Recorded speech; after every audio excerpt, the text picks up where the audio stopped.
மூன்றாவது கேள்வி, திருமங்கை ஆழ்வார் சொல்லனில் அமைத்து பாடிய நூல் எது? திருமங்கை ஆழ்வார் சொல்லனில் அமைத்து பாடிய நூல் எதுன்னு கேள்வி கேட்டுக்கிறாங்க. இதில் விடை பார்த்தீங்கன்னா திருவெழுக்கூற்றிருக்கை. விடை பி. நாட்டுப்புற பாடல் வடிவில் பாடியவர். நாட்டுப்புற பாடல் வடிவில் பாடியவர்.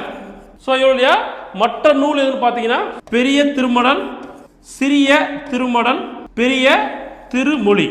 பெரிய திருமொழி. பாருங்க, திருமங்கை ஆழ்வார் நாட்டுப்புற பாடல் வடிவில் பாடுவதில் வல்லவர். சரிங்களா?